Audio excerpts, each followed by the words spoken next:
Ciao ragazzi, benvenuti in questo nuovo video. Giochiamo contro questo Tiger 1-4 bla bla bla, iracheno. Vabbè dai, giochiamo la classica E5, alfiere C4. Ok, questa è la mossa, diciamo, che prepara anche il matto del barbiere potenzialmente, con donna F3 o donna H5 per mirare a questo punto. Noi, non so, glielo possiamo anche far fare, no? Giochiamo cavallo F6, vedendo tutte queste cose. E vabbè. Ok, possiamo anche giocare sempre cavallo per. Forse questa l'avevamo già vista. E vediamo un attimo, se il cavallo avesse mangiato in E4, io avrei risposto sicuramente con D5, riprendendo subito dopo il pezzo, quindi non era un vero e proprio sacrificio di cavallo. C'è anche questa possibilità con alfiere per F7 che sembra tanto buona per il bianco perché si toglie da questa forchetta e dopo mi mangia il cavallo.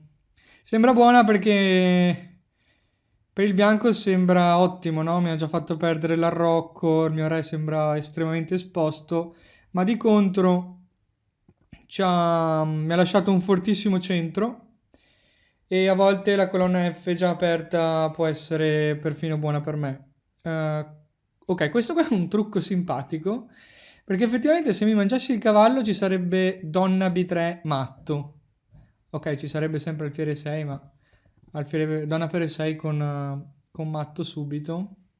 Abbastanza furbo, in realtà non l'avevo mai vista sta roba. E vabbè, giochiamo alfiere 7. Adesso stiamo minacciando D per E4 perché su donna B3 avremo quest'altra casa disponibile per il re. Ok, donna B3 inchioda il pedone D5, quindi difende il cavallo sempre, diciamo, tatticamente, mai spostandolo, che è la cosa che mi aspettavo. Su alfiere 6, che è la mossa naturale, forse donna per B7 mi dà qualche noia. Mm. Vabbè, ma che fretta c'è di minacciare quel cavallo? Gioco. Mm. Pensavo di giocare cavallo C6, ma non mi fa proprio impazzire. Vabbè, dai, giochiamo cavallo C6. A me minaccia adesso giocare cavallo A5, che sposterebbe la donna da B3, e quindi dopodiché potrei mangiarmi il suo cavallo. Ok, lui, guardate come dopo cavallo A5 lui prepara la ritirata della donna in A2, che mantiene questa inchiodatura, quindi abbastanza furbo, bisogna dire. Ok, però adesso su alfiere 6, se mangia in B7 è meno grave, perché la torre è già difesa, e io giocherei comunque cavallo A5 su donna per B7, e starei comunque attaccando il cavallo. Ok, donna D7, ho quasi finito il mio sviluppo. E finalmente quel cavallo se ne va. Adesso non poteva essere mangiato perché c'era l'alfiere sotto, prima di donna di 7. Ok, tipicamente ora sono arrivato con 0 tempo, quindi dovrò muovermi e commenterò un po' meno, commenterò soltanto nel suo tempo. Ok, G6 per giocare re G7 e portare fuori sta torre in F8. Su D4 penso di chiudere con E4 un po' la posizione, perché comunque il mio re rimane un po' esposto, sicuramente più esposto del suo. Torre F8, conquisto la colonna aperta. Torre F7, preparo questa manovra che mi consente di mettere le torri nella posizione ideale, cioè incolonnate sull'unica colonna che è veramente disponibile per me. Presa, vabbè, cambio la prima torre, principalmente per guadagnare qualche secondo. Cavallo per E5. Ok, sono abbastanza contento della mia posizione perché la posizione del mio re non è così tragica e ho la coppia degli alfieri, la posizione è tutto sommato abbastanza aperta, quindi gli alfieri dovrebbero essere un pochino più forti. Dopo alfiere di 6 che difende il cavallo in E5, minaccio anche questo scacco con cavallo F3. Perché se il pedone mi mangia, io comunque recupero l'alfiere e gli ho danneggiato gravemente il suo arrocco. Vediamo un po' cosa si inventa. Ok, cambia subito. Vediamo se i ragionamenti che avevamo fatto sugli alfieri sono effettivamente sensati. Ok, giocherò H5 perché il cavallo in G3 sta tenendo tante case che mi interessano. Vorrei tanto fare questo alfiere F5. Quindi se mi lascerà io giocherò H4. No, ok, prima mangio qua. E finalmente posso fare alfiere F5. E questo alfiere che prima stava giocando male perché comunque aveva un compito difensivo. Ok, con C6 difendo sia il pedone in D5 che non era veramente impresa, ma difendo soprattutto il pedone in B7. Non era impresa perché anche su donna per D5 io avrei avuto alfiere per H2 scacco scoprendo l'azione della donna sulla sua donna, quindi avrei guadagnato la donna. Alfiere C4, l'alfiere tramite questa manovra si è trasferito di qua. Non sono convinto che stia tanto meglio di dove stava prima, però ok. Dopo donna F7 io sto proponendo il cambio delle donne, probabilmente non c'è neanche un vero vantaggio da parte del nero, però ho poco tempo e spero di riuscire a aprire la posizione in qualche modo, anche con C5 forse, insomma spingendo i pedoni di là e per creare qualche pedone debole da parte sua. Ok, siamo parzialmente riusciti a farlo. Ora miglioro un po' la posizione del re, l'ideale sarebbe entrare con il re proprio a mangiargli i pedoni, però per ora è utopia. Ok, alfiere a 6. Mi mantengo lo stesso su questa diagonale. Ok, non sono costretto a prendere una decisione subito, magari in un futuro avrà senso anche spingerlo questo pedone. Se lui mangia sono sempre contento perché comunque i suoi pedoni ne risultano sicuramente indeboliti. Provo a prendere un po' di spazio, probabilmente una delle mie prossime mosse sarà C5 per istigarlo ad aprire il più possibile la posizione. Vediamo se ciò accadrà. Ok, no, sicuramente il mio avversario non sta esprimendo un gioco brillante, però io di certo non ne ho approfittato. Ok, cavallo B3 è certamente forte. Ok, C4. Cavallo B3 è furba perché mi ha costretto a giocare C4 praticamente, perché mangiare non sarebbe stato altrettanto buono. E ok, alfiere B5 per cercare di bloccargli completamente questo cavallo nel mio campo. Cavallo 5. Ok, questa mossa è una mossa un po' strana, può sembrare, però in realtà mi dà la possibilità di giocare alfiere a 3, che attacca la sua debolezza e gioca sul fatto che se mangia appunto questa B2 e il mio pedone riesce a passare. È stata un po' una furbata, però secondo me era probabilmente la mossa migliore della posizione. Ok, ora per lui gli è rimasto soltanto di giocare per il tempo, però non c'è proprio chance perché arrivo a donna molto molto facilmente. Ok, siamo finalmente arrivati a 2000 con Vanni Maceria, facciamo un'altra partita. Io ovviamente vi consiglio di dare un occhio al corso che uscirà tra poco, Master Think.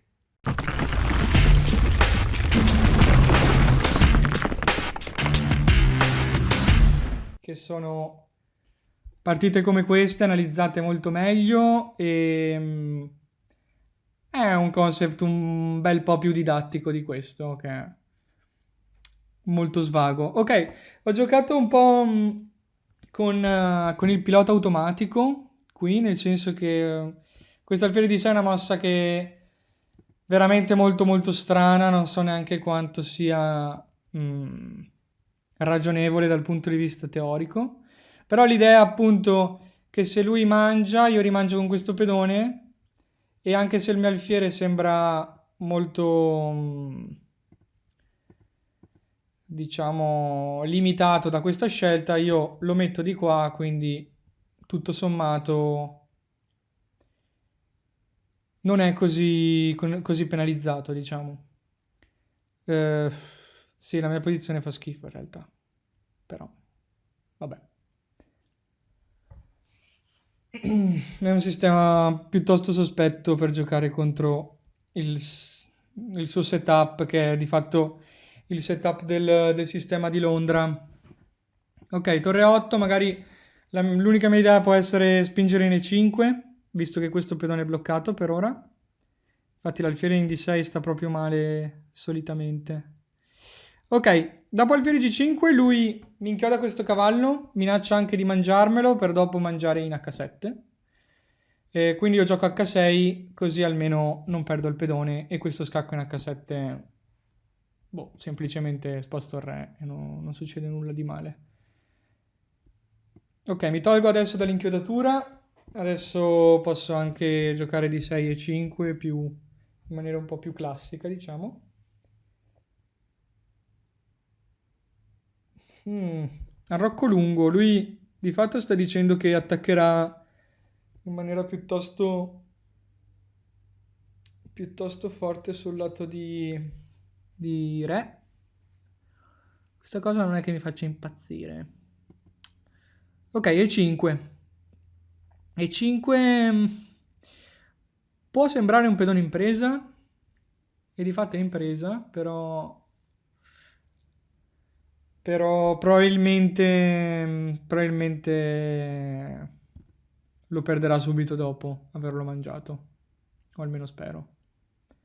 Grazie. Per esempio, D per E5, cavallo G4 e non si vede un modo chiaro per difendere il pedone E5 suo. Questa è una mossa un po' istintiva, diciamo, perché appunto il ragionamento è che lui si sta preparando ad attaccare sul lato di re, in qualche modo, adesso non so bene come, ma il fatto che ha posizionato il re di là rende un po' palese questa cosa e solitamente quello che si appresta ad affrontare un attacco dovrebbe reagire al centro, perché se il centro non è stabile, l'attacco tendenzialmente è meno forte. Ok, qua è un'altra linea che avevo in mente. E l'idea per lui può essere di giocare F4, però secondo me adesso si è reso conto che F4 non la può fare perché c'è cavallo per E3, che sarebbe anche un doppio, quindi di certo non la può fare per ora. Continua ad attaccare il pedone 5 spostando questo alfiere. Forse in C5 non è neanche il massimo. Forse stava meglio addirittura in F8, però vabbè.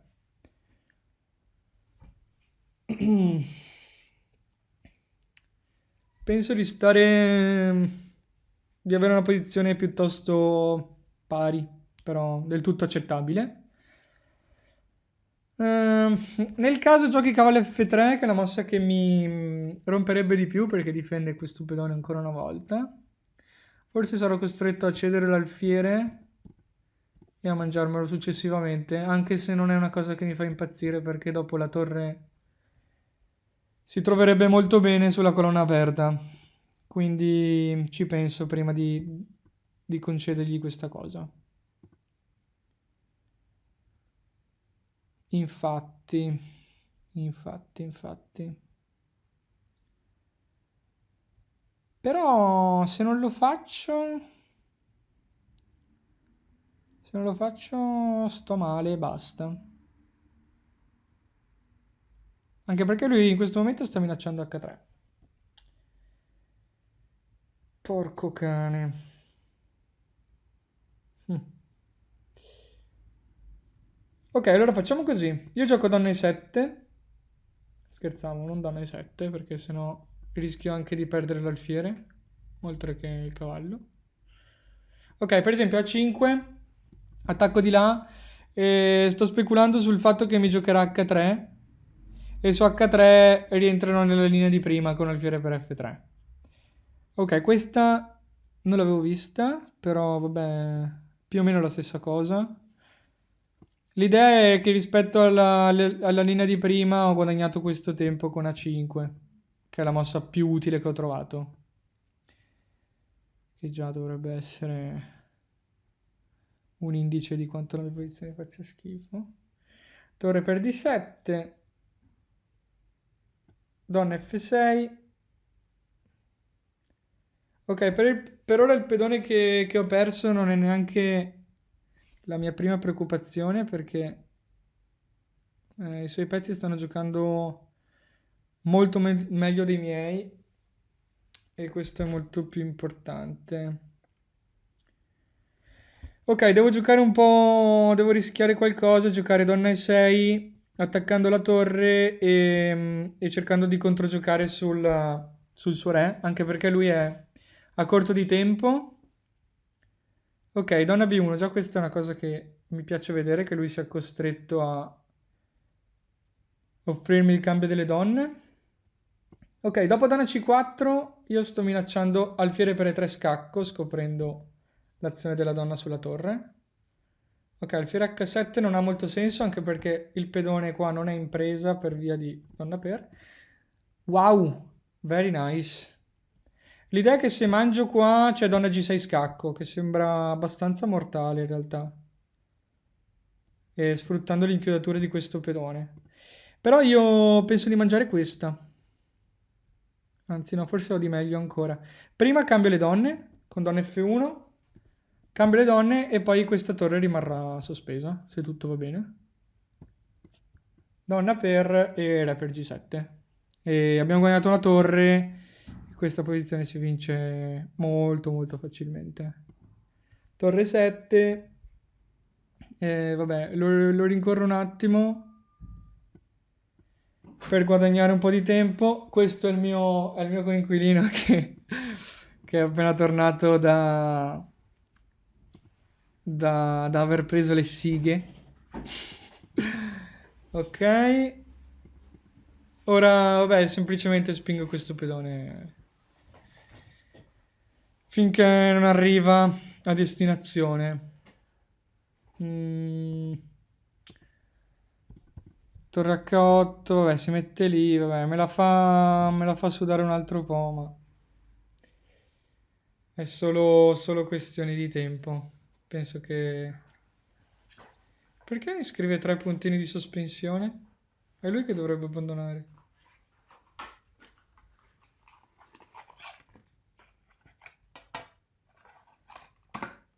Non ho capito questa cosa. Va bene. Comunque, spero che vi siano piaciuti questi video. Ci vediamo ai prossimi e saluto tutti i pazzi che mi scrivono su Instagram. Sono dei fuori di testa. Ciao ciao. E ora per continuare che cosa posso fare? Beh, innanzitutto ti consiglio di iscriverti al nostro canale in modo tale da non perderti le nuove video lezioni. E poi puoi vedere il video che è stato più cliccato in questa settimana. Ci vediamo, ciao!